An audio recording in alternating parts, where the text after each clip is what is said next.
একদিন ঈসা আলাইহিস সালাম তাঁর সাথীদের নিয়ে পথ দিয়ে যাচ্ছিলেন। হঠাৎ রাস্তার পাশে এক অন্ধ ভিক্ষুক কাঁদতে কাঁদতে বলছিল, হে আল্লাহ, কেউ কি আমাকে সাহায্য করবে?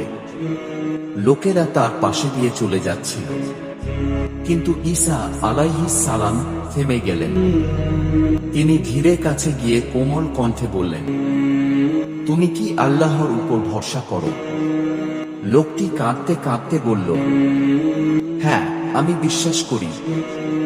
ঈসা আলাইহিস সালাম আল্লাহর কাছে দোয়া করলেন, হে আল্লাহ, আপনার কুদরতে তাকে সুস্থ করুন। আল্লাহর ইচ্ছায় অন্ধ লোকটির চোখে আলো ফিরে এলো। সে কান্নায় ভেঙে পড়ে বলল, এটা আল্লাহর রহমত।